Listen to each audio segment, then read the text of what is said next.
Cahirirlig agus Rory Ganivi. Last week I asked that we would have debates with the Ministers for Health and Education about the very sensitive area of gender dysphoria and how the government is dealing with that issue in its various departments. And I feel I must ask for this again all the more urgently in the light of the latest comments from the Taoiseach and the Taoiseach in response to a simple letter from school managers to Minister Norma Foley and Minister Roderick O'Gorman, where they expressed their concern while emphasising the need and the practice of treating every child with respect, including those who present with gender dysphoria issues, but pointing out that there is no scientific consensus on the cause of gender dysphoria and indeed an intense international debate on the appropriate treatment of children in that situation, and expressing the view that it's neither prudent nor age appropriate to attempt to teach primary school children about, quote, what it means to be transgender. And the fear is that in with all of the many issues that are mixed in there, there may be an element of social transmission. Now, what we got was An Taoiseach Micheál Martin coming out and saying a letter is not the way to deal with such concerns. Now, who is he to tell any stakeholder in education that they may not express their views in a letter, a sensitively written letter at that?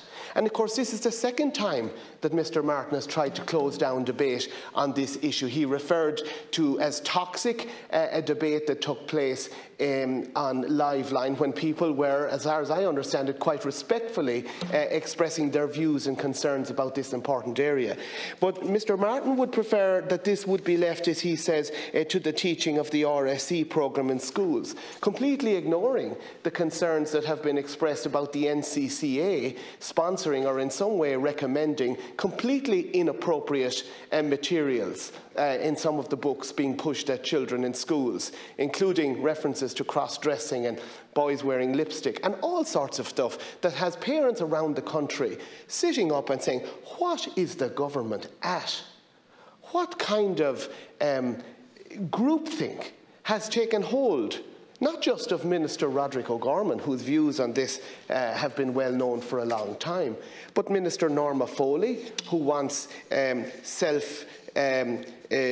ID for children as young as 16 or 17, according to recent comments, at a time when this approach is being questioned in several countries internationally. And then when you have a perfectly responsible stakeholder in education saying, we are concerned about this, this is not the way to care for children, we are already dealing with this very sensitively in our schools, you have the Taoiseach glibly saying, everything must be talked about. But actually not every fact is appropriate for a young child in school. And you have Minister Martin basically trying to close down the discussion before it even starts. This is not a democratic impulse coming from Micheál Martin and Taoiseach Varadkar. This is a totalitarian mindset in small letters. And it must end. There must be a healthy debate where people get to communicate their ideas separately and sensitive, and where all these issues are gone through very carefully, and people not being coerced into silence by a government that doesn't want to answer hard questions. Thank you, Senator.